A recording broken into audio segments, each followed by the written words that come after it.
murder of Charlie Kirk. This may well be the most significant assassination in half a century, even in a country with a long and harrowing history of them. And quite fittingly, it's a turning point. We just don't know yet which way America will turn. Down one path is a unifying moment, a defense of free speech, shared values, and a rejection of violence. Down the other, a dangerous mood of resentment and retribution. Right now, it feels, I'll be honest, febrile. Hate-filled vitriol on one side, chilling calls for vengeance on the other. And in the middle of all this, lest we forget, is a grieving mother and two distraught young children who now have to face the rest of their lives without their dad. Charlie Kirk was a remarkable man. By the age of 31, he built one of the most powerful organizations in the United States media and transformed the way that millions of young people think about politics. Many people disagree with his opinions. But the fact is, he spent his life debating those opinions with the very people who disagree most. That is actually democracy, plain and simple. We've heard so much in the past 2 years about the threat to our democracy. So let's be very clear. The greatest threat to democracy is the idea that words in themselves are violence. This insidious belief that opinions should be crushed, cancelled, or, as we've just seen, gunned down in cold blood. That is violence. And there are some very dark times ahead if we can't all agree that it's wrong. In a couple of minutes, I'll talk to our star panel, the host of the Rubin Report, Dave Rubin, the founder and CEO of the Young Turks, Cenk Uygur, the host of Batia on News Nation, Batia Ungar-Sargon, and in the studio, broadcast and host of the News Agents, Lewis Goodall. But first, Stuart Caplan, the former FBI special agent, joins me now. Stuart, thank you very much indeed for joining me for this special edition of Piers Morgan Uncensored. Let me just start, first of all. I'm a little bit bemused about what's happened here in terms of how this shooter has done this. He seems to have fired one bullet with a Mauser Model 98 bolt-action rifle with a scope mounted on it from a roof about 200 yards away from where Charlie Kirk was doing this appearance. And that one bullet has killed Charlie Kirk. In your experience, how unusual is it that somebody of 22 who's not in the military is able to carry out that kind of execution with one shot? Well, look, when you look at it, you would say, boy, that's, hard to understand how this child, young adult at 22, could have pulled this off. But Piers, what I've said for many, many years, because I stay in my lane and I only offer my opinion as to what I know, and that's because I have two children myself. The classroom has become the factories to indoctrinate our children with garbage. And then the very teachers or professors are the engineers behind what you are now seeing continually, constantly play out over and over and over again. Young adults getting up on a particular day and engaging in this type of unthinkable behavior. When you have kids that are basically living their lives in isolation on video games or on social media, they are absorbing all of this garbage, to include what is being fed to them in the classrooms. And when I say the classrooms, elementary, middle school, high school, college, we've seen it play out last year with the anti-Semitic behavior in all of these top universities. These kids are now indoctrinated to believe that the world just has it wrong. They're right, and they're going to right this wrong. And so you see someone like this get up, 22 years of age, has a solid family, and just is able to carry this out. It's unthinkable. Yes. Is it inconsistent with what we would think the shooter would look like or what his background would be? But I don't put it past anybody in this day and age. The actual choice of weapon, most of the mass shootings we've seen in recent years have been with an AR-15 semi-automatic rifle, which is very light to use and can fire off a lot of bullets very quickly. This particular choice of rifle, from a technical point of view, is it surprising that a would-be assassin would use it, or is it an effective tool of execution if that's what you're choosing to do with it? Well, given the environment being out there in Utah, which is God's country with respect to hunting and fishing, this would be a weapon that you would probably typically see in any household where they engage in hunting. This is a perfect weapon to use for big game hunting. And so it would be typical to be found in that household. And I'm sure that's exactly why he was able to get access to this very weapon. Now, the interesting thing is that we kind of pause a little bit because this guy, Tyler Robinson, went up on that rooftop, was extremely disciplined, stayed focused on his task, and assassinated Charlie Kirk. If he had had an automatic weapon, or even if he decided to slide back the single bolt action, he could have reloaded and created a lot more mass casualties. But obviously, his agenda was just to take out this one individual. Thank God he only used that weapon for its single purpose, but it could have been a lot worse. What does this mean, do you think, now for protection of high-profile people in the political world in America? We've seen 2 attempts on Donald Trump's life in the last year. We've now seen Charlie Kirk killed. What should people in the public eye? I've already been seeing some horrific things on Blue Sky, in particular, the new social media platform, with people just brazenly putting other people's names up to be assassinated. Ben Shapiro, Jordan Peterson, Matt Walsh, all these people. What should individuals like that in that space be doing to better protect themselves? Pierce, the problem is it's going to come down to how much money you want to spend on your personal security. I'm in that business, and I can tell you it would not have been anticipated given even the venue. Now, look, I am critical that when you have 3,000 people assemble in an outside venue, do I think 6 police officers is sufficient? I would anticipate crowd control issues, disruptive behavior within the crowd. Do I think 6 police officers was sufficient? No. Would I have considered a rooftops more than 500-600 feet away as being potential threat to Charlie Kirk in any normal sense of what we perceive as the typical threat of someone rushing the stage or using a knife or pulling out a handgun? I don't think there was any way to have anticipated a rooftop sniper. Now, with saying that, now the landscape has completely changed. It's very, very different because we've now seen that there are people out there that are contemplating utilizing and implementing this type of way to take someone out. Now, the problem is, how much money could a private public figure be able to expend to have the type of detail that you would need? Counter snipers, drone technology, all of those things we see that are similar or consistent with protecting the President of the United States. If Charlie Kirk had the level of security, by way of example, that the president has, you're talking about millions of dollars, and that would be cost prohibited. So the question is, what do we do as being public figures? Is it worth it for us to entertain and expose ourselves in these type of venues, or are we going to have to be put behind bulletproof glass or forego these type of events? That would fly in the face, which is exactly what Tyler Robinson wanted to do. He wanted to scare us. He wants to chill our First Amendment right to be free to speak our opinions and our minds. And I will say that if anybody now is hesitant or now thinks otherwise, he has won and we have lost as a society. Certainly, we need to consider our personal security. There are ways to try to neutralize those threats, but quite frankly, there is no 100% foolproof way to absolutely guarantee anybody's safety in this world. Stuart Caplan, I really appreciate you coming on. Thank you very much indeed. My pleasure.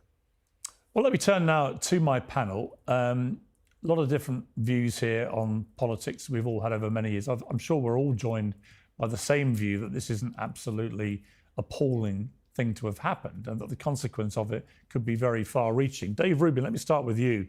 This is a cold-blooded, deliberate, pre-planned execution of a high-profile conservative who, irony of ironies, was the guy probably leading the charge to sit down with people whose views you don't agree with. In other words, almost the opposite of what this shooter appears to believe that he represented. What is your reaction to it? Well, Piers, before we do the political side of this, I just lost a friend. My friend was assassinated, a man who I spent an awful lot of time with, who I broke bread with many times, who I sat at weddings with, who I toured with and did many of these college shows with, a man who, as I was leaving the left about a decade ago and realizing the hysteria of the progressives, who welcomed me, even though we had various different opinions on very closely held things like abortion and marriage and taxes and death penalty and all of these things. And in the 10 years or so that I knew Charlie Kirk, I never had one bad experience with him. I had only good experiences with him. To your point about the political part of this, yes, Charlie was better at reaching across the aisle than anyone. I like to think that I'm pretty good at it, but as an apostate from the left, someone who left the left, in some sense, they want less to do with me than even someone like him, so it became harder for me to reach across the aisle. Charlie spent his life trying to widen the tent that is the conservative movement. He wanted the ex-liberals like me and Elon Musk and Joe Rogan and Tulsi Gabbard and RFK, the thing that Donald Trump represents in a wide tent MAGA movement, because it's based in America and freedom. And I don't know anyone, literally anyone on earth, who was doing it better than him. So I mourn deeply, deeply for my friend, and I mourn for America, because in your intro you laid it out correctly. There's a lot of anger right now. There's a lot of sadness, I can assure you of that, but there's a lot of anger. And I feel it's incumbent on me, and hopefully guys like you, Piers, to be a little bit better right now, because otherwise this thing, this very precious experiment, could veer out of control unbelievably quickly. I think that's completely right. Cenk, you and I have talked a lot about the toxic nature of political discourse in America, and you've been very critical of the woke left, actually, in particular, and the way they've over-demonized everyone, calling everybody Hitler, fascist, and so on. It seems that this 22-year-old shooter had, anti-fascist insignia on his ammunition. It's pretty clear, I think, that he hated Charlie Kirk and wanted to silence him. We don't know his exact political allegiance. That may or may not emerge in the next few hours and days. But certainly he was behaving like a fascist. A fascist at their heart will stifle dissent by murdering people. And this is exactly what this person has done in the absurd guise of being anti-fascist. Yeah. So I think that this is a huge problem in America right now. So to the point that Dave's making, look, so Dave changed some of his opinions and didn't change others, right? I didn't change any of my opinions, but Charlie and I had many conversations. He came on the Young Turks at the Republican National Convention and the Democratic National Convention.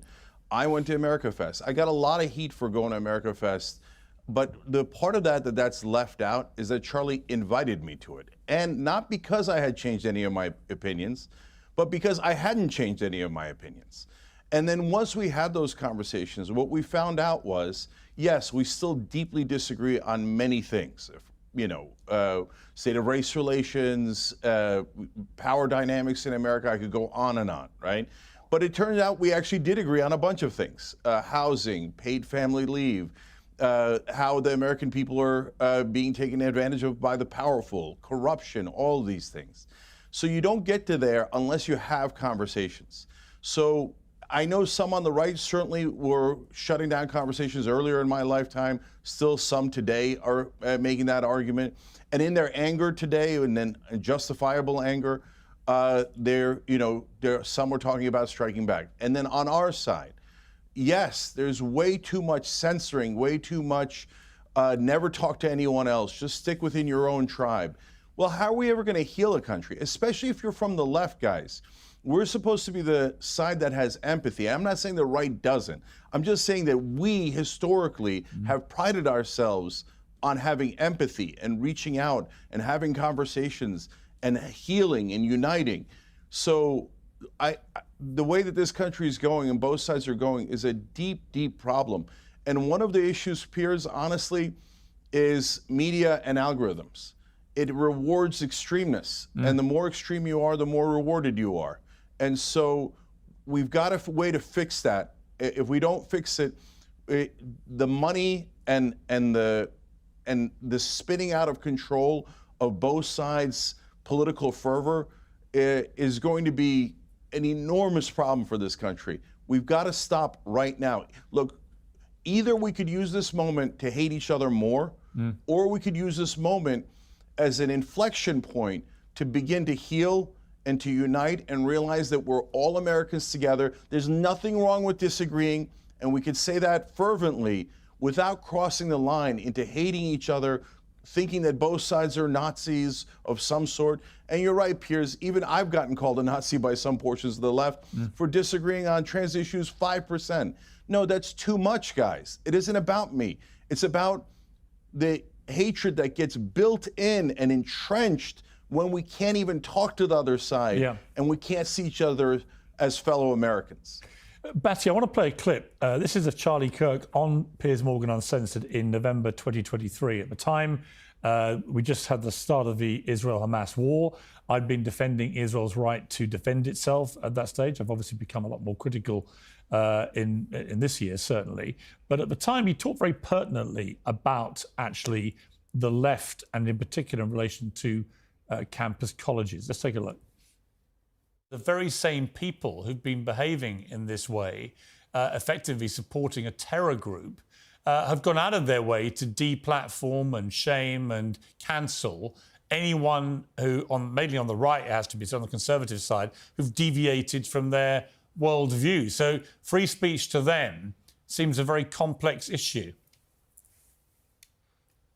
No, that's right. And look, I mean, we have to be disciplined in how we advocate for dialogue and free speech. And when I go to these college campuses, it's come very clear, and you see this now manifesting in some of the larger censorship regime that is taking over the West, that if a young student finds disagreement with a conservative or somebody on the right, they don't just find the ideas objectionable. Some, in fact, a majority by a recent Pew poll, want to use force to try to silence and stifle and even censor those differing ideas.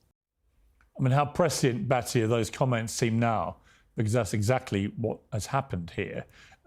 What's your reaction to Charlie's murder, and how do you feel about the way things may go from here? Thank you so much for having me, Piers. It's obviously still very raw for a lot of us. I'm finding myself very caught between, on the one hand, wanting to honor his legacy of unity through debate and coming together to take down the temperature, and then wanting to honor his legacy of telling the truth. And the truth is, this is not a both sides issue. The killer killed him, according to police reports, because he found Charlie Kirk to be spreading hate.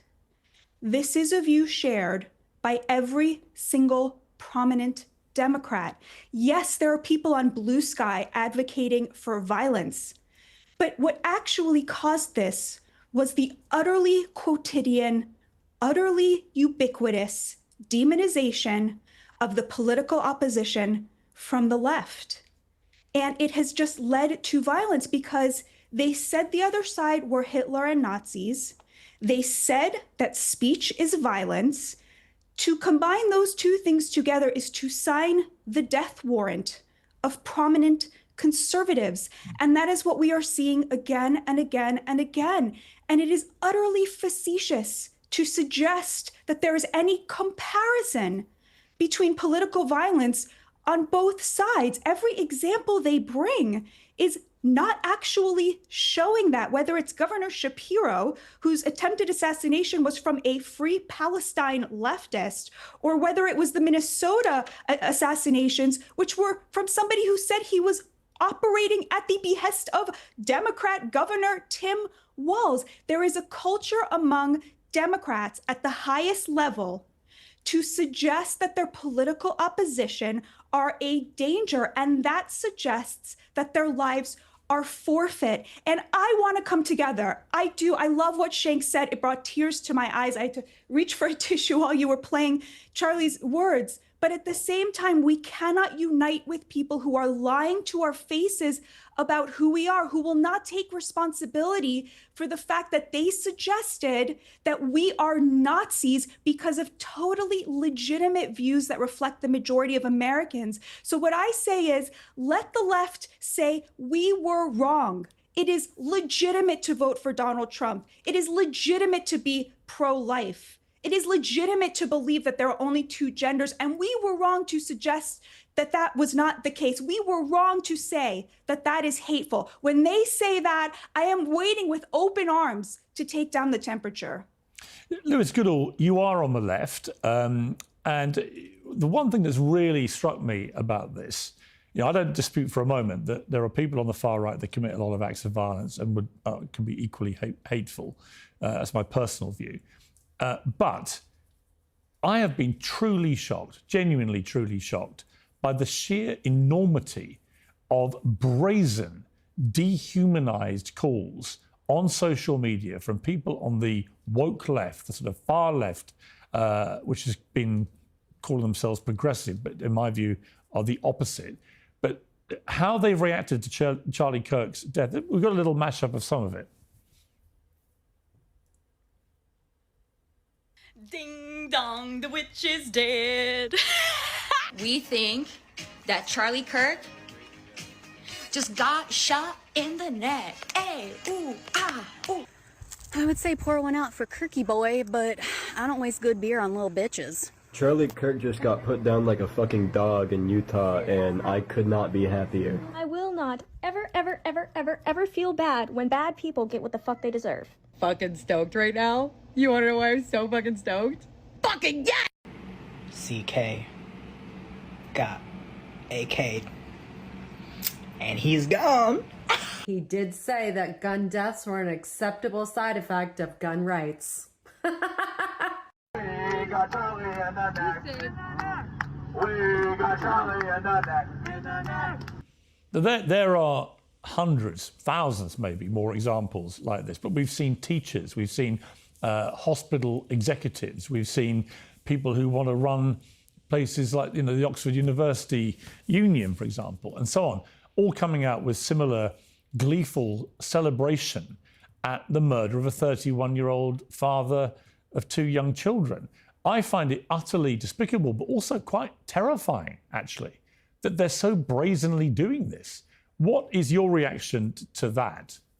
Well, Piers, my reaction is that I think it's reprehensible. And I think it is part of a much wider pattern of behaviour, driven by partly social media, but in particular the hyper-polarisation of American politics, which is part of a big trend of legitimising violence, of making violence an acceptable means of prosecuting your politics. Where I would disagree, possibly with you, possibly with other members of the panel, is that this is somehow just confined to the left, or the idea that this is just happening on the left. Yes, there have been examples of that. We've just seen it just now. I was disgusted at the reaction to what happened with Luigi Manzioni earlier in the year. Very similar sort of phenomenon. Yeah. But let's see where it's happened in other parts of the right. Do you remember what happened with Paul Pelosi, for example? Nancy Pelosi's husband, almost killed to death.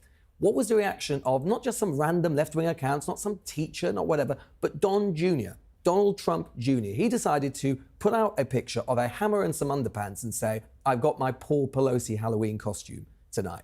This is the wider legitimization of violence that we're seeing. And let's just have a look. I mean, let's talk about some accounts that I've been looking at. You've been horrified what you've seen on Twitter, some stuff I've seen on Blue Sky, some stuff I've seen on X over the course of the last 24 hours. Liberals can never be allowed to run this country again. How can you coexist with people that want to murder you? If you vote Democrat at this point, you're a demonic, evil person. I will support whatever saves our country. Trump has a blank check as far as I'm concerned. I could go on, I could go on, and I could go on. And I could give a list of all of the many occasions we've seen in recent years of right-wing, hard-right, far-right terrorism that we saw against what happened in Minnesota. I mentioned Paul Pelosi, Josh Shapiro. In fact, I disagree with just as a matter of fact. Investigators found in the Shapiro case online activity and writings that included extreme right-wing, anti-Semitic conspiracy theories and rhetoric against Shapiro, who is, of course, Jewish and a Democrat, and in Michigan. And even in the last 24 hours or so, what do we see from Laura Loomer on Ilhan Omar, the Democratic Congresswoman, Laura Loomer being a very senior MAGA person?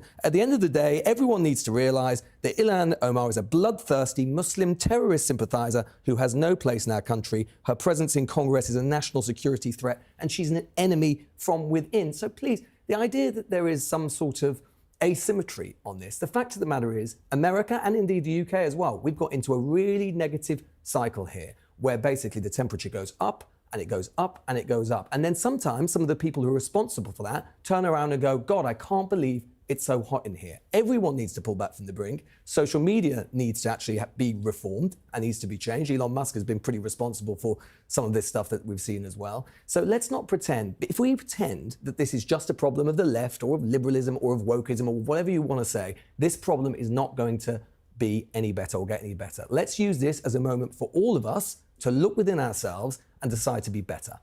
Okay, well, we've been joined on the panel by PBD podcast's Angry Patriot, Vincent Oshana. Vinny, great to have you back on Uncensored. I'm sorry it's in such awful circumstances that we're talking on this Friday. But your response to what Lewis Goodall's just said, that this is a problem on all sides, that political violence has been ratcheting up and that there's a collective issue that needs to be dealt with. Well, Piers, thank you for having me, and hello to everybody on the panel. Piers, I'm sorry, but trying to compare a photo of a Pelosi hammer for a Halloween thing to somebody getting shot in the neck in front of his family at a campus is unbelievable. The fact that you're trying to make the two comparison is absurd, okay? And if we want to, since you're on the left and you have those beliefs, give me something that the left is positive about. Because from what we're seeing, they're pro-abortion, they're pro-celebrating assassination, they're pro-open border. Give me something positive that the left is running on. Because at the end of the day, they're at the Democrats' 35-year low approval rating. And Piers, I have to go a little bit deeper. I have to go, this isn't about left, this isn't about right. Charlie was a proponent, he was a Christian praising Jesus Christ everywhere that he went. And I think that's where we are, Piers. Ephesians chapter 6, verse 12 says, for we not wrestle with flesh and blood, Piers. It's principalities, it's evil, it's dark forces in high places. And it drives me crazy, Piers, that we've gotten to this point. And when Tim Walz and these people are like, well, I woke up, I wanted to hear bad news. Hearing TMZ lying when their freaking people are back there cheering of a murder of a guy that did what, Piers? He went to college campuses. He was peaceful. He just wanted to have a debate, a conversation. And it is the left. Okay, when Joe Biden got diagnosed with colon cancer, who was celebrating? How many thousands of people were out there praying and hoping for this guy to recover? Okay, no, there's something that's captured, Piers. That image, that montage that you played, did you see the eyes of these people? Yeah. They are captured by something dark, and they don't even know it, Piers. That's where we are. And I want to say something, Piers, before I give it back. Charlie was not murdered. He was martyred. And I want to say this in the Bible, and I'm sorry, I never was this guy, Piers, but we're at the tipping point. We are here, and we have to understand that it's God or you're on the opposite side. And Revelation chapter 6, verse 9, 10 basically says, when a martyr's blood hits the throne of heaven, it turns the vengeance of the king towards the evil ones on earth. So for all the people that want to get mad and do something, stay calm and be easy, because God, at the end of the day, Piers, has vengeance on all these people that are spilling innocent blood. Are you really saying that the American right, the Trump right, MAGA, has not got a problem with political violence? Are you comparing us, who, by the way, no, I'm asking for whether how many years, have 10 years, hold on. Are you comparing the two? Hold on. I'm not saying that the right doesn't get violence, but show me where they're celebrating the murder of a father on a campus. Give it to me. Who celebrate Luigi Mangione, where he's in magazines and girls want to marry him and want to be with him? No, you just have the president of the United States' son. You just have the president of the United States' son tweeting out a picture of a hammer, making fun of a guy who nearly got killed because of a right-wing maniac. Please do not tell me that somehow one side is more morally superior than the other. This is not. No. And just while we're talking about, excuse me, sir, while we're talking about political violence, doing the assassinations? What about January the 6th? What about January the 6th, where a MAGA mob decided to try to use violence to overthrow democracy? That is the definition of the legitimization of violence in the political process. How many people? Excuse me, since you're such an American historian, how many people died on January 6th? To know what happened on January Ashley 6th, Babbitt, was, a fellow United States Air Force, excuse me, let me finish. A United States Air Force veteran got shot subsequently in her freaking neck. Why? Hold on. Why? Because she was unarmed and she was advancing to a hall. Please, I'm 100% with you. I don't condone any violence, but the comparison is not even close to what the left does. So let's have some statistics from your own government. They promote it. Let's have some statistics from your own government. These are your own government statistics. Now, I know you might not want to listen to the facts, but this is the facts. A study from the US government itself says that the majority of political violence in the United States occurs from the right, not the left, from the right. We have also seen in my own country what happened with the assassination of a Labour MP, Joe Cox. We saw what happened in Norway with Anders Behring Breivik. All violence on the right. I do not say, as you seem to say, sir, that one side or other is morally superior to the other. I do not say that there will not be political violence on one side or the other. What seems, and I find curious, is your belief, your fervour, that somehow one side of this debate is uniquely morally repugnant and one is superior. The statistics are wrong. That's not right. Doesn't support what you're saying. And the fact after fact after fact, and occasion after occasion after occasion, shows the same thing. And like I say, January the 6th itself was literally the legitimization from your side of political violence at the highest of levels. And what did Donald Trump do? When he got back into office, he pardoned them all, sending a message that political violence is fine. Excuse me, are you in the United States? Are you an American citizen? I just returned from the United States, as a matter of fact, but I don't need to be in the United States to know what happened in January the 6th. Are you an American citizen? No, don't know what that's got to do with the price of fish. Are you an American citizen? Nope. No, I want to ask you a question, because you're looking down, you're reading stats and facts, and I don't know where the hell your sources are from. But guess what? As an American, from seeing what they did, excuse me, I let you talk. Please let me talk, okay? From what you mean to tell me what the left, your darling left, has done to the Republican Party and Donald Trump alone for 10 years, the calling for violence, the Hitler, like Batya said, all the negative rhetoric, to the impeachments, to shooting him in the head, and him saying, I want peaceful protesting, and then the FBI informants, all the confidential human resources inside the freaking car on January 6th, that's a whole different argument, debate that you don't want to get into. But as an American who lives in America and is a veteran, we see what's happening. I don't care about your ChatGPT stats. The left is the party that is inciting the violence and causing the problem. Okay, I want to bring in another guest now who will then join the panel for the rest of the show, Konstantin Kisin, author and host of Trigonometry. Konstantin, I've seen from your posts that you've been very personally affected by the death of Charlie Kirk. Where does this horrific murder leave us in relation to political discourse and the safety of public figures as a consequence? Do you know, Piers, I don't know if I've been personally affected, but I know that I've received messages from hundreds of people at this point, ordinary people, many of them nothing to do with politics, never paid attention to politics, never really cared, who were horrified and shocked by this in a very profound way. And I think it's a number of things. You know, you've just had this very fierce discussion about political violence, and we're talking about politicians. But people forget that Charlie was not a politician. This is a 31-year-old guy who went around college campuses, and now his two young children. I mean, I was putting my son to bed last night, and I was thinking of his kids. And I know that millions of people around the world are thinking about that because they didn't see Charlie as a politician. Because I guess with America's history of political violence, all the way back to Abraham Lincoln, we kind of know that these things can happen. But I think what this has done is it's taken violence into a whole new realm. It's taken violence into the realm of people who just have conversations, for God's sake. And I think this changes everything in a very profound way. Of course, it has the potential to chill the debate, to scare people away from saying the things that they believe, the things that they think are important to say. I hope that doesn't happen. I know that my experience and the experience of many other people who do speak in public over the last few days has been a shock and horror and perhaps fear too that has morphed into resolve and an unwillingness to let this become the way that our conversations become silent, which I think is what Charlie would have wanted.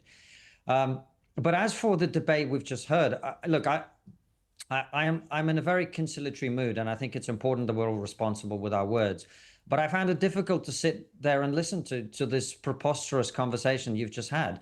I don't understand this time last year, I sat across from one of your guests, Cenk, on that particular occasion, in which he tried to persuade me for 20 minutes that Donald Trump was a fascist. That's how the left talks about their political opponents. And I'm someone who's not politically affiliated. I'm just looking at the facts of what I see. We have had for the last 10 years, what has happened to the word Nazi as a result of the woke left's behavior is completely unacceptable. This is a word that we had for a very specific group of people that was supposed to describe people who believe in National Socialism and fascism. These words have very specific meanings, and the meanings that they had were very important for being able to describe people who are actually of that opinion. And instead, both in America and here across the Atlantic in Britain, we've had, and we're not talking about people on Twitter or people on Blue Sky. I'm talking about David Lammy, who's the current deputy prime minister, talking about a group of conservative Eurosceptics and saying they're worse than Nazis. We've had this for a whole decade now, the complete dehumanization of people for simply having political disagreements. And so when I see that the killer of Charlie Kirk had these so-called anti-fascist inscriptions on his ammunition, I'm not surprised. I'm not shocked. Of course this would happen. And people like to pretend that this has no consequence. Well, think about it, Piers. You're a man, I'm a man. If you and I thought that fascism was actually here, as we keep being told, wouldn't it be our duty to stand up and fight? So can we really be surprised then when some deranged guy picks up a rifle and shoots someone who people on the media, people on TV keep saying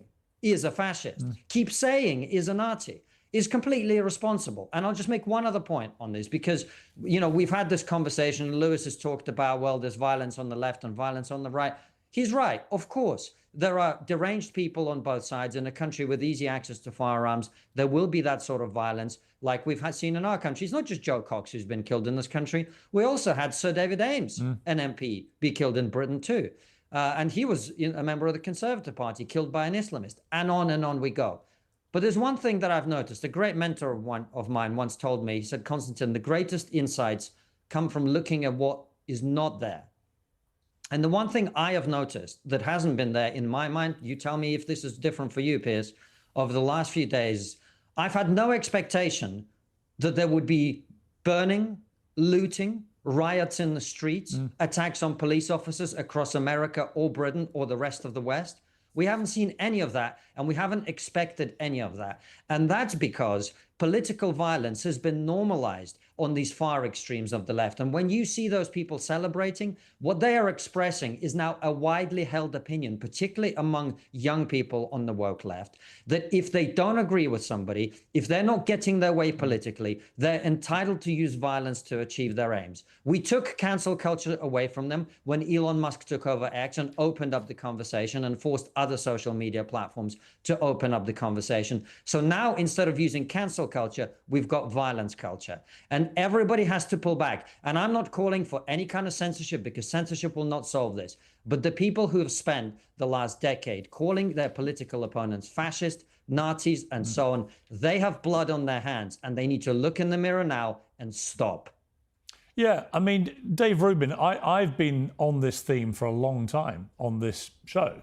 And I've got a book called, ironically, Woke is Dead, coming out next month. And one of the themes of the book is how radicalized so many on the woke left have become. And I don't for a moment dispute there are people radicalized on the right.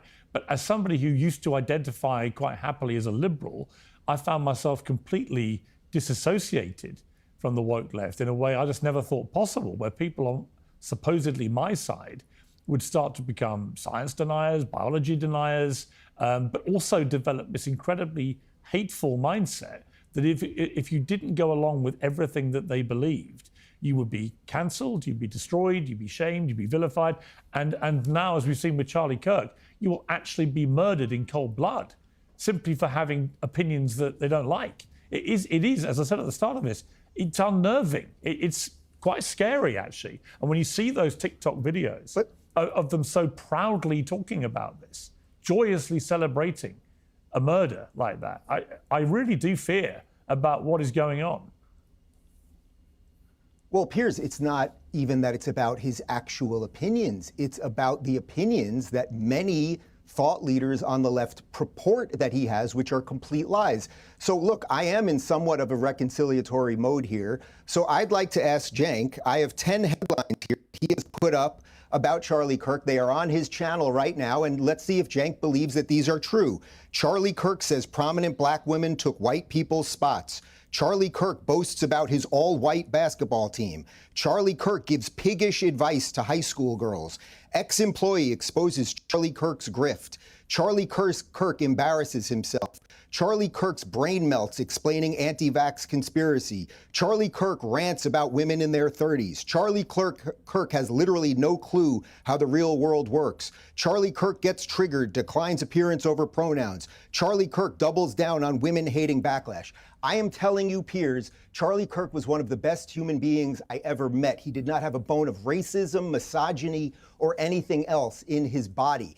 But liars lie, and they gin up otherwise good people. From the little bit we know about this shooter, he had a stable household, he was going to college, he was fine. We'll find out where he got radicalized.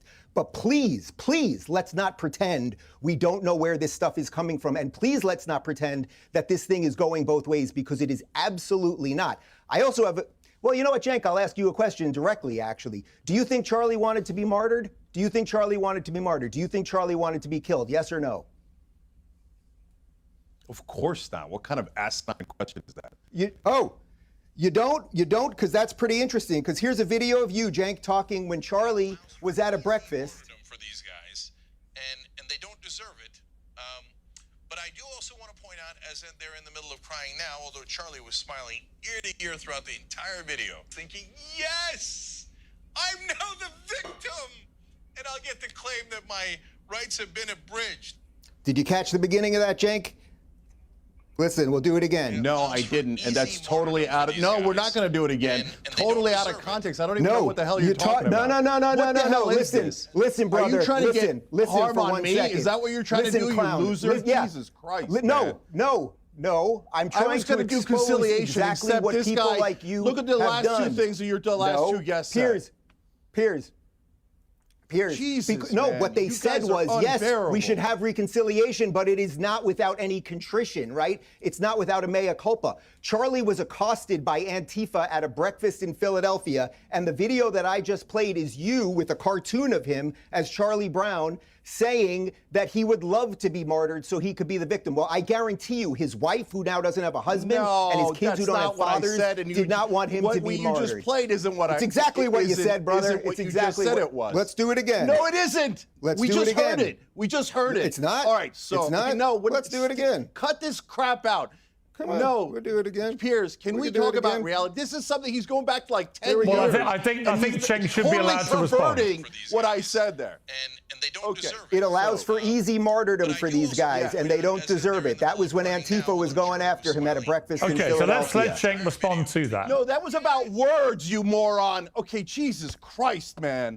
All right, so now let's get to reality, okay? Shut up. Let's get to reality. Okay, so your last two guests, while pretending to be conciliatory, one of them started talking about me and started talking about blood on their hands. And then this idiot brings out a clip from 10 years ago that's about words and is pretending it has to do with violence. No show in America has called for nonviolence more than the Young Turks has. Oh, hey, can I talk? After being accused of terrible things that I didn't come within a million miles of doing. Who did Charlie invite to have these conversations? Me. Why did he invite me if I'm so bad when it comes to these issues? No, it's because Charlie and I understood that we could vehemently disagree. David, let me speak. So we understood that we could have vehement disagreement, and we often did. And look, guys, but without it getting are you going to delete any of those videos? Are you going to delete any of those videos accusing him of being a white supremacist? No, I'm not. No, I'm not. Because, Dave, what you're doing is...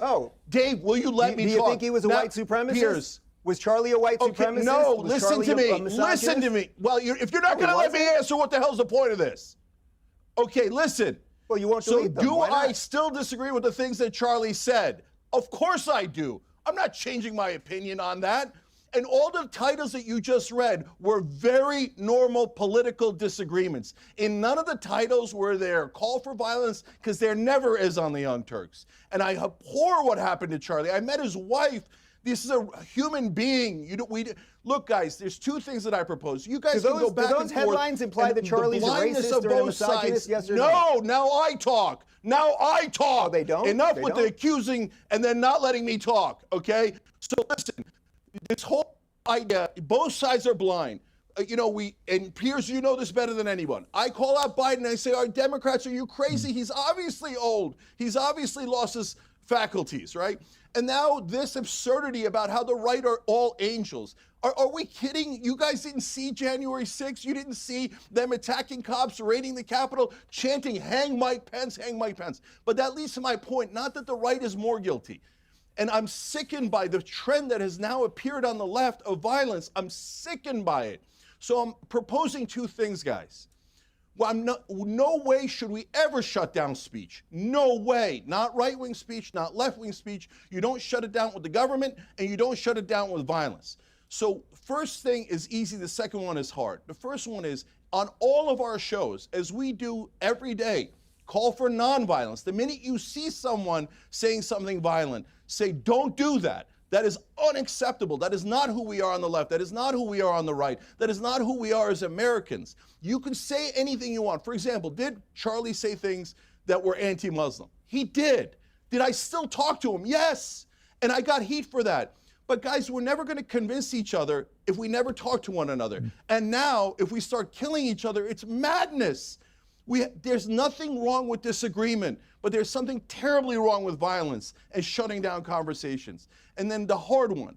Piers, I just think the left and the right. There is no such thing. Hold on, last thing. We're not ready There's for the no such thing as the left or the right. There are people that are a giant range, and we explain this on the Young Turks all the time about the right wing, which is, guys, are they radical right? There are, right? But are they the entirety of all of the Trump voters? Of course not. There's so many good Americans who voted for Trump, who, by the way, some of them voted for Obama before, some of them voted for Bernie before. Same thing on the left. This guy's a lunatic. Are there extreme left-wingers? By the way, the clip that you showed, Piers, no prominent Democrat or left-wingers on there. But that clip sickened me. It sickened me. So okay, but Cenk, elements in the left now? hang on. Of course, hang on. But hang on. You mentioned that. And in fact, there are clips, though, of high-profile people saying that stuff. Matthew Dowd got fired by MSNBC within minutes, literally, of saying this on the night that Charlie got killed. Talk to me about the environment in which a shooting like this happens. Yeah, and again, I emphasize what you just emphasized. We don't know any of the full details of this. That we don't know if this was a supporter shooting their gun off in celebration, or so we have no idea about this. But following up on what was just said, he's been one of the most divisive, especially divisive younger figures in this, who is constantly sort of pushing this sort of hate speech or sort of aimed at certain groups. And I always go back to hateful thoughts lead to hateful words, which then lead to hateful actions. And I think that's the environment we're in, that people just, you can't stop with these sort of awful thoughts you have and then saying these awful words and not expect awful actions to take place. Matt. And that's the unfortunate environment we're in. In other words, Cenk, he had it coming. And I found that despicable. I said it in the moment. He then got fired, and quite rightly. But there were lots of other high-profile people, actually, who weren't just TikTokers saying bad stuff. Just hold fire panel for a moment. I'm being joined now by Republican Congresswoman Lauren Boebert. Lauren, thank you very much indeed for rejoining me on Uncensored. What impact is Charlie Kirk's murder going to have on the ability of political figures, either politicians or political commentators, to go about their business talking to members of the public without massively increasing their security? I mean, have you, for example, had to up your security since his murder? Well, first, thanks for having me on, Piers, to talk about my friend Charlie and the ramifications of this. I feel like our First Amendment rights were assassinated, or at least attempted to, just a couple of days ago, and it's certainly been difficult. And conversations of security for those of us who are in the public eye have definitely increased. They've been increasing all year. I even talked to my Democrat colleagues. Jared Moskowitz is someone who has also received death threats, and even a man parked outside his home where his wife and children are. And so we have increased some security. I don't believe it's enough. I think that we need more. And the ability that we have right now, the resources that we have right now, won't cover what we need.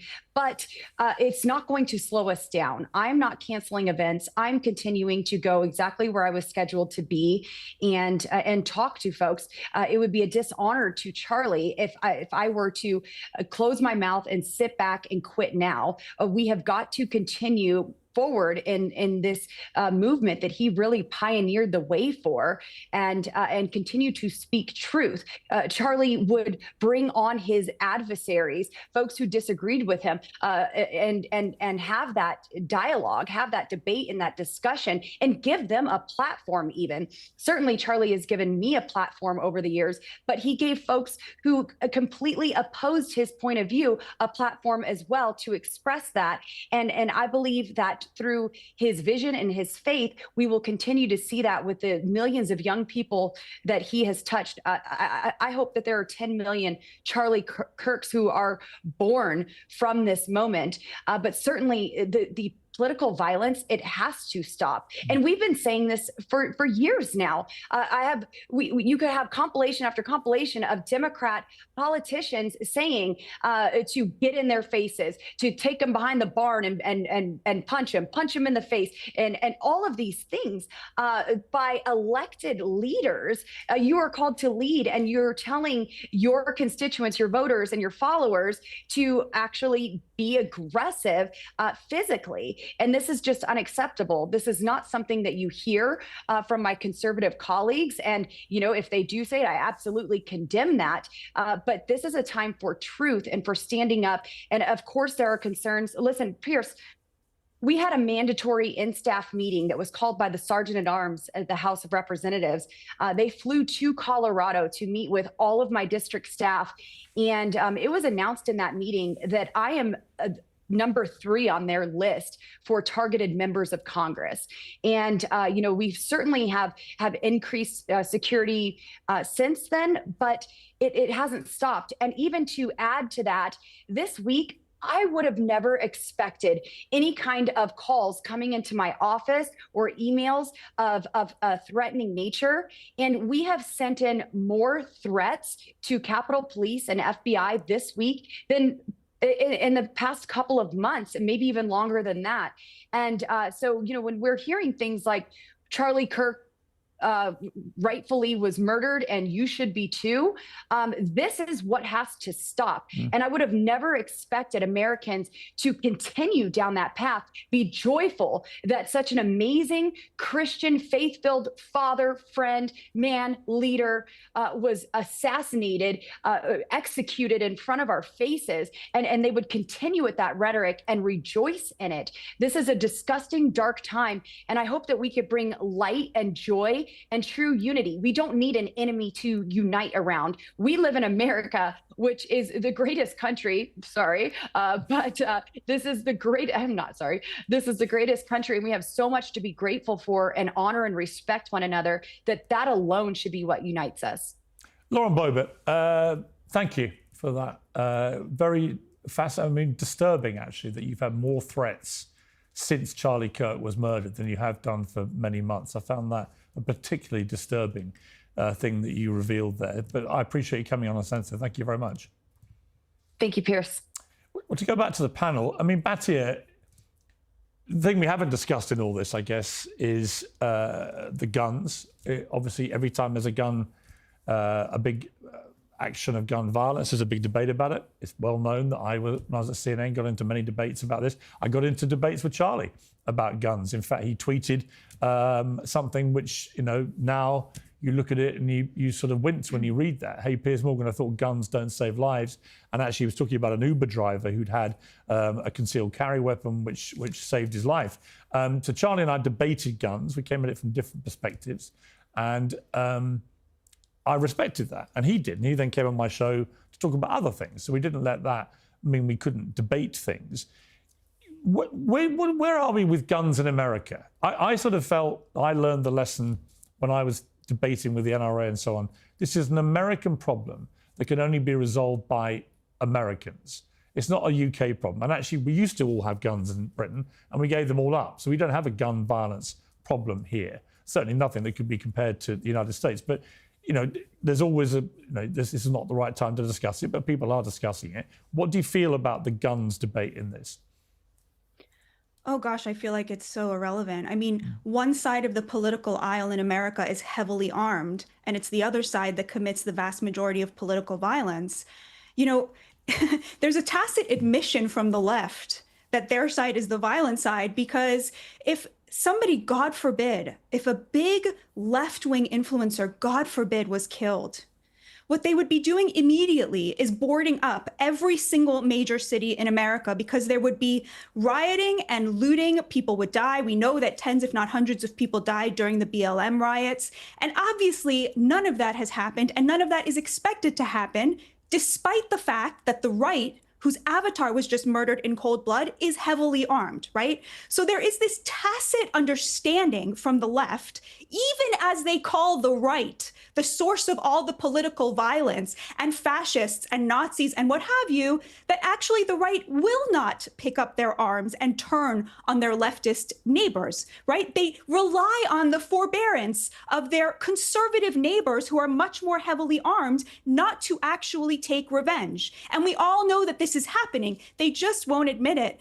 It is so amazing to sit here and have people bring up case after case after case that has been like thoroughly debunked. You know, just because Josh Shapiro is a Democrat doesn't mean the person who tried to assassinate him was a Republican. That guy did it, he said, because Josh Shapiro is killing his Palestinian friends, okay? And we have cases like that again and again. They have to keep going back to January 6th, which, as Vince pointed out, no one was killed except Ashley Babbitt, who was one of the protesters, to compare a meme posted of a Halloween costume to people actually saying the things that murderers then use to justify their killing.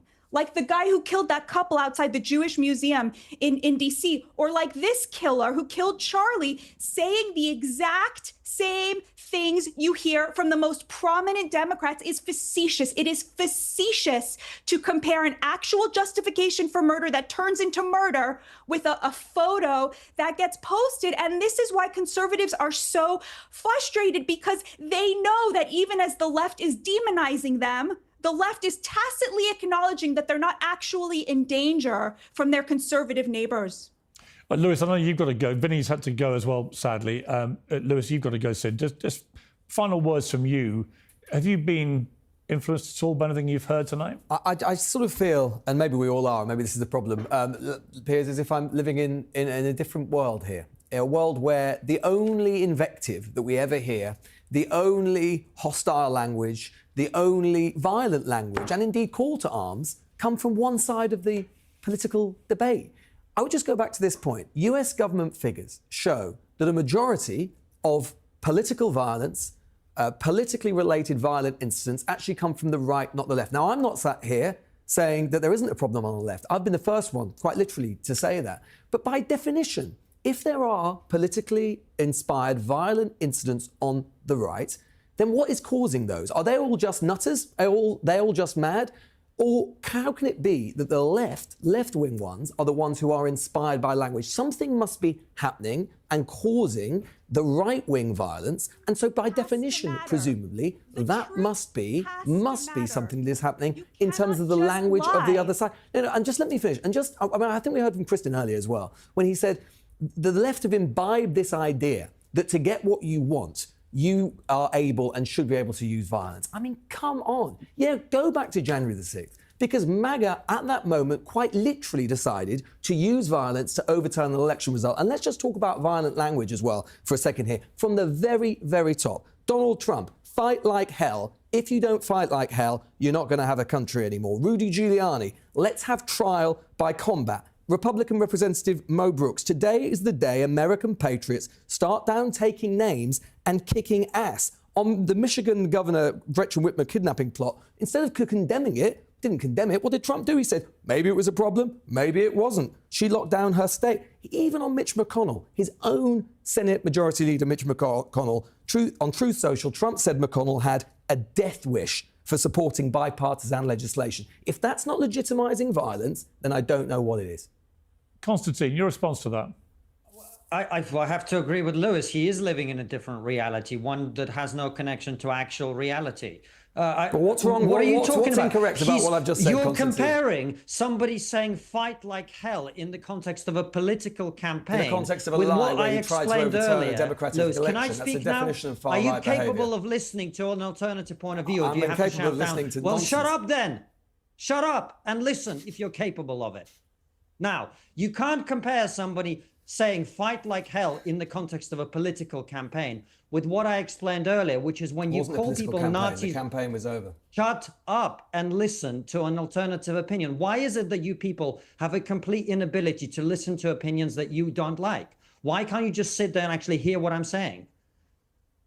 I'm waiting. You can't oh my God. You can't compare somebody saying fight like hell with somebody explaining that the country is an imminent threat of a fascist takeover, because an imminent threat of a fascist takeover is something that would actually legitimize you picking up a rifle and heading to the front line. So when you and Cenk and people like that call people you don't like far right, hard right, Nazis and fascists, you are creating an environment in which some crazy people, yes, of course they're crazy, will feel that they're entitled to use violence to prevent the fake fascist takeover you keep banging on about. And there is no equivalence between these things. I disagree, by the way. You know, Cenk is entitled to criticize Charlie Kirk and his positions on the show. That's absolutely fine.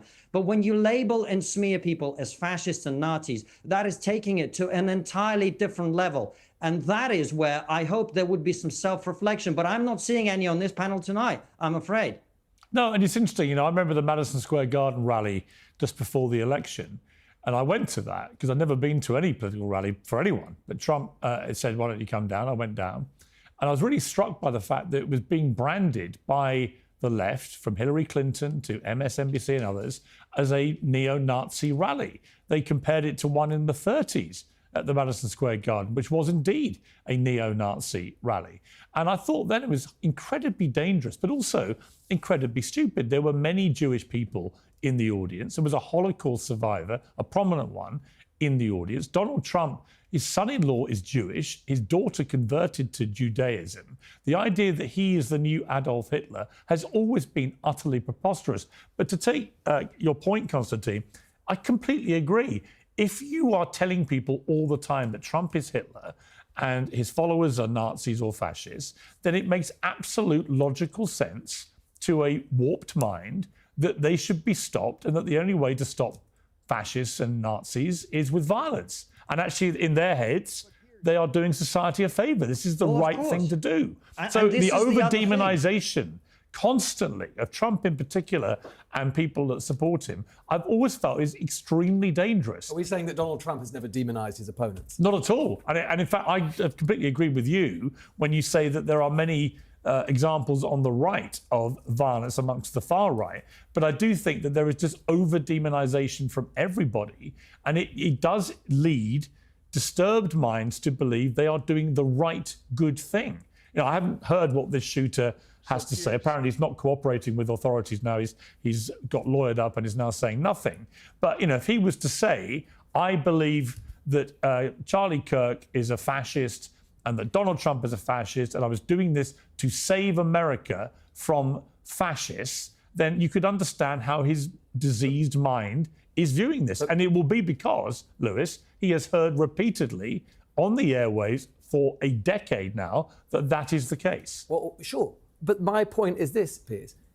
Both sides in America, and we're seeing it in the UK as well, increasingly treat, and I don't welcome this at all, increasingly treat every single election as if it is an existential moment. I.e., if our side loses or the other side wins, then the country as we've known it will be gone. Now, yes, the left has, sort of parts of the left have expressed that in terms of fascism or far right. The right have its own vocabulary and its own way of describing it. And we go back to, again, what Donald Trump said at the time when he said, if you don't fight like hell, you're not going to have a country anymore, which is exactly, I mean, Piers, you're talking about what depraved minds here or demented minds here, and they go and turn to violence. That is precisely what we saw with January the 6th. That is what we see again and again and again. And what I just find not only distasteful, but frankly demented, is the idea that somehow we can say that this is a problem which is unique to one side of politics. No one is It's a problem. that. It's a problem which actually begats each other. It's a problem which each side, it metastasizes this problem of political violence. Each side, each time adds fuel to the fire, and it gets hot. It gets hot inside the building. So the truth is we've all got to acknowledge, and you're talking about what happens in the far right and so on in different parts of the world.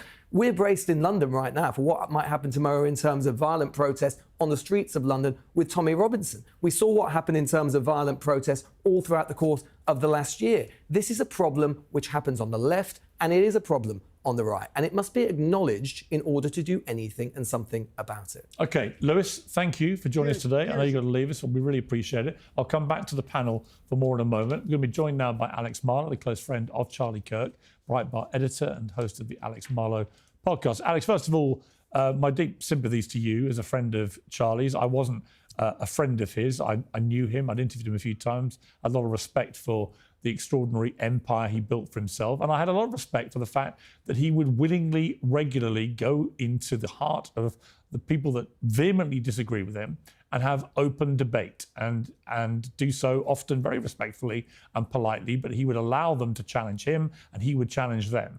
And we saw him do that over here in London a few months ago, and it was extremely interesting to watch. I like that about him. And the fact that he has been singled out for this brutal, senseless murder to silence his views when he never sought to do that to other people with their views is a hideous irony of this. What is your feeling about where this leaves America and political discourse? That's an incredibly poignant point, Piers. Thank you for having me on and getting to remember my friend Charlie. The fact that he was gunned down on a university campus where there are 99-1 left-wing viewpoints that are shared with young, impressionable minds, and he was sitting down. He wasn't towering over people. He's an extremely tall person. He's a very powerful person, extreme alpha guy. And he sits there and he debates people and he encourages people who disagree to come to the front to have civilized, vigorous debate with him. And he was shot in the throat while he was doing that by some nothing of a person we'll know is completely insignificant in every other way, to take out Charlie, who had become a giant in both media and activism, and did so with just the power of his words and his willpower. It's deeply profound moment and embarrassment for the entire country that's supposed to value freedom of speech. And the fact that there isn't a universal understanding of that symbolism, to me, is very dark as well. Yeah, I completely agree. I mean, I remember last week we had a comedian called Graham Linehan who was arrested at Heathrow Airport for jokes he'd put on X 3 months before, which I found an outrageous abuse of his free speech rights. And Americans, quite rightly, were very critical of the UK and have been about our general attitude towards free speech over the last couple of years, with people being imprisoned for stuff they've put on Facebook and so on. But we look at, in the UK, we would look at something like this and go, well, you can't imagine a more heinous attack on free speech than what has just unfurled with Charlie Kirk. To murder somebody for their opinions, as the police are now suggesting that this was the motivation for the shooter, is genuinely terrifying. It is genuinely terrifying. It's going to have a chilling effect on speech in the country. Our university system has already become a cesspool of leftism where it's completely one-sided, and decent parents of all different political stripes send their children there just to get one-sided radical ideas. From an extreme secular perspective as well, Charlie was an evangelist for Christianity and Judeo-Christian values, which I think are severely lacking in American dialogue these days. And I think that he was a voice for that as well. There is something happening in this country where people are normalizing violence at an extreme level. You saw the fantasies of people wanting to kill Donald Trump. I know you've gone through on the show some of the examples of violence against conservatives that have taken place. It was inevitable that this was going to happen. That's the problem here, Piers, among all others, is that this is not a surprise. They've been targeting us. They've been fantasizing about killing us. The dialogue online is completely insane, and it was just a matter of time before they take out one of our field generals. Many felt that Charlie was on a fast track to potentially becoming president of the United States one day himself. We'll never know now if that would have happened, or even if he particularly wanted it to happen. But on a personal level, you knew him better than probably anyone I've had on the panel today. What was Charlie like? He was exactly what meets the eye. He was a wonderful, wonderful person who had such a spirit for Western values, for Christianity, for his faith, for family. I met Charlie when he was just a teenager. He approached me and my colleague Joel Pollack at Breitbart with an idea about bias on campuses and bias in textbooks for a story. And I think we surprised him when we suggested he actually write it up himself. And he found himself on TV and on radio, and he got the bug, and he wanted to be out there publicly evangelizing his views. And he used that to build Turning Point USA. I tried to hire him about 10, 11 years ago. Turning Point was just barely big enough where he resisted coming over to Breitbart, and he kept building Turning Point to the behemoth that it became. And all along the way, a tireless work ethic, someone who was ruthlessly efficient with his time, and an incredible friend, always encouraging. I just put out a book, and he was one of the most supportive people, encouraging people to go buy it and supporting me. He was always offering encouraging texts. And he knew it was going to be dangerous that day. Piers, one of the last communications I had with him was concern about this particular event, about how Antifa could be there specifically. And he still was brave enough to go out there. He didn't need any more power, any more wealth.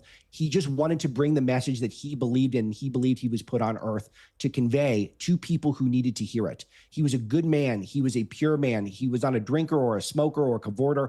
All he wanted to do was preach what he knows to people who had never heard those messages before.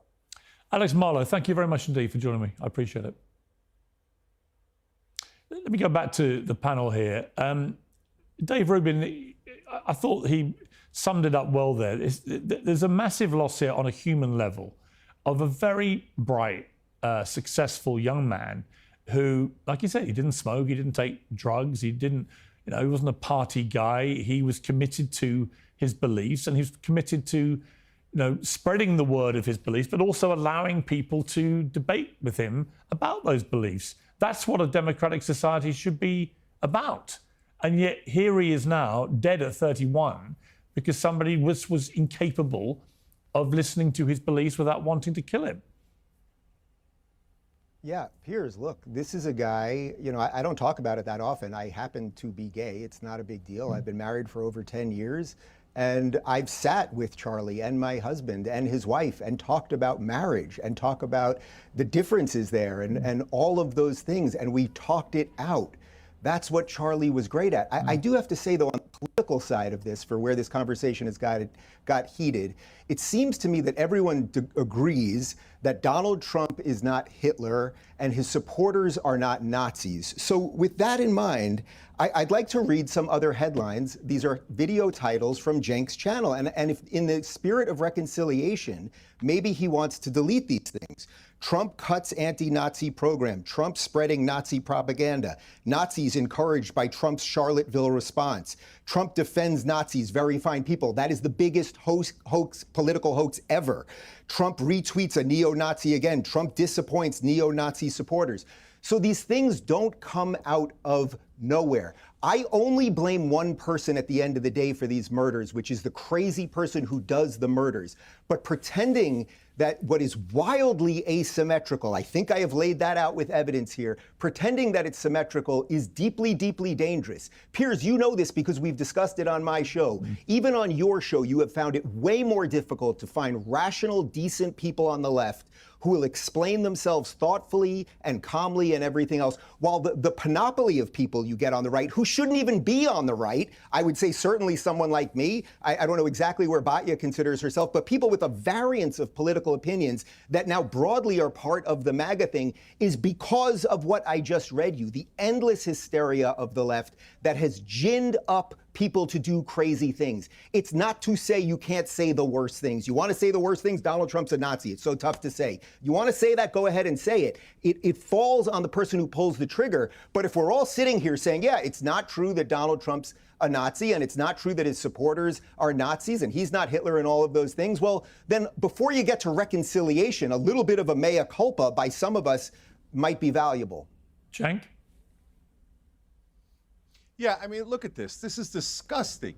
So this guy pretending to do conciliation, and I was going to be conciliatory towards Dave if I spoke first, but apparently that's not what he's doing at all. So what he's trying to do is get people angry in a misleading way against me, Are you trying to Are get those people your to be titles? violent? Are those the titles this of your is videos? disgusting. No. So no. that's- Let me explain. no. Let me explain. Those are your so, titles. No, let buddy. me explain. You're asking me a goddamn question, so let me explain while you're trying to get people to do violence against illustrating me. my point You're perfectly. disgusting. So those are 80% of those I just titles. said- I've never called Trump a Nazi, and those titles were about neo-Nazi reactions. So what do you want us to do? Not tell So you very fine what's people. actually Did happening? That happen? And Did so Donald, look.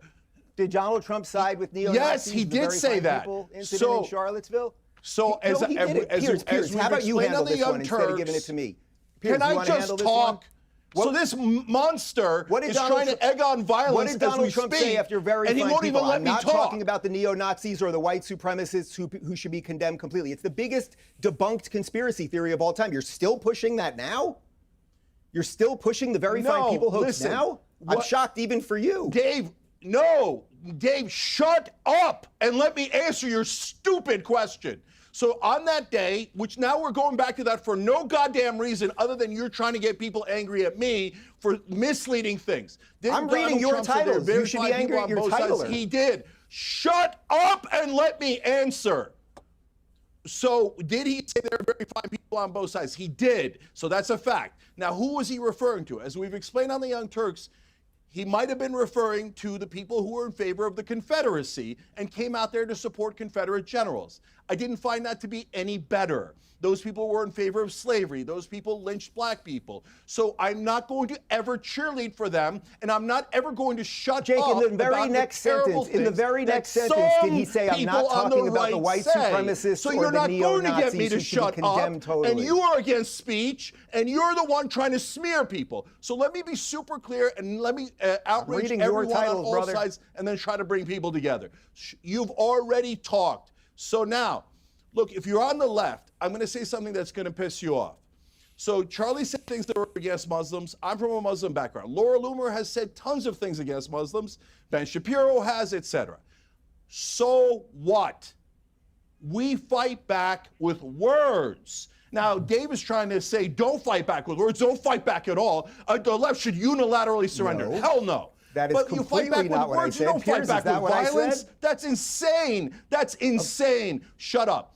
Now, Did on I the say right, Cenk is blamed you for guys this? are I said the pretending shooter that is blamed Trump, for this. Shut up. You guys are pretending that Trump doesn't have authoritarian tendencies when the man wouldn't get out of office in 2020. When he, my God, his chief of staff came in and told him that they were threatening to murder his vice president. And according to not me, but Trump staffers, he said that he didn't mind, that Pence deserved it. He's a guy who's super vitriolic and continues to violate due process. I've never called him a Nazi, but if you just say, hey, don't call him a fascist, just call him authoritarian, fine. what are But those I'm going to headlines call him that I just something read on your because he channel? keeps doing authoritarian things. Okay, so now, finally, to the part that brings us together. Guys, this entire conversation's framing is wrong. It's not the left versus the right. 98% of the people on the right and the left are not at all violent and hate the videos that you showed and hate the idea of not leaving after you lose an election, et cetera, et cetera. Hate what happened to Paul Pelosi, hate what happened to Charlie Kirk. We should all be united against the extremes, extreme right and extreme left. It should be the middle against the extremes instead of having the extremes have all of us fight one another and pretend that the most extreme elements on the left represent the left, the most extreme elements on the right represent the right. And on the Young Turks, we're saying that is not the case. The great majority of Americans are good, decent people. And under no circumstances, no matter what our opinions are, and no matter how angry you are about those opinions, should we ever do violence? Or should we ever think of the other side as evil or devils or any of that nonsense talk? So Just do not Nazis, do authoritarian just a lot of things, Nazis, according to do- your and- titles. And Okay. you certainly shouldn't do it on the left either. Okay, Hey, listen, Dev- you're talking about that. Honestly, I get death threats all the time. You know the number one group that I get death threats from? Pro-Israel people. They feel entitled to violence. Yeah, of course, They're Jake. constantly Everything's threatening to about kill the me Jews with and my Cenk. co-hosts. Everything's about Well, the I Jews can with beat Cenk. you. I can beat again. you, Here we Cenk, go because again. I've had death threats from pro-Israelis and I've had death threats from pro-Palestinians. So I've had the whole shebang, which probably means I'm doing things about right. Batia, look, it's been a fascinating debate and conversation. But as we've just seen, passions still run high. What do we do to try and lower the temperature? Do you agree with Cenk? in his summation there? Can I ask you something, Cenk? Because I agree with the idea that the extremes don't represent the mainstream. Like, I have not tweeted about the blue sky celebrations because I don't think they matter. I don't think they're significant. I don't think they're representative. But I guess, Cenk, my question to you would be,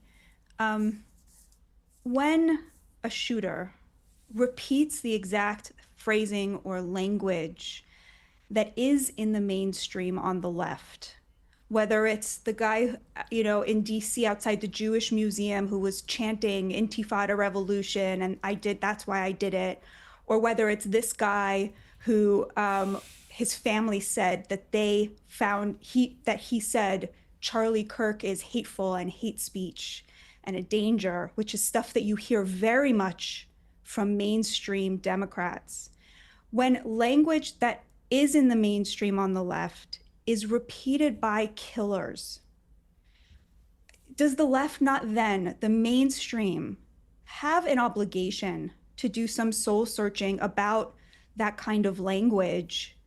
And does Gavin Newsom, who said punch them in the face last week, not owe people an apology? Does Senator Chris Murphy, who said this is war, do these people not owe some sort of apology? And does the mainstream of the left not owe it to the other side to take some stock of its phrasing? Like, what is owed in the moment that it is the conservatives who are the victims right now? What's owed to us? I'm asking this totally, from the bottom of my heart, because I want to get to the unity place. But Dave is totally right. Like, what is owed? What acknowledgement is owed? Cenk? So I actually think that is a good question, and it will lead to a mea culpa, but let me get there, okay? So we've done a lot of segments on the Young Turks about right-wing language, and nowadays there's a tiny amount of things that I agree with Tucker Carlson on, Laura Ingraham and Marjorie Taylor Greene, and we've had some of them on the show, et cetera. But in the past, I think that they used language that you're talking about, that got people riled up. And then you see in some of their manifestos, the guy who went and shot Latinos in Texas, Dylan Roof in South Carolina, political manifestos from the right wing. Now, what I said back then was, Tucker should be careful with his language because it's riling these people up to do these terrible things. That's what I want to apologize for. So, no, we are not responsible, and Tucker is not responsible. Nobody on this panel is responsible for psychos.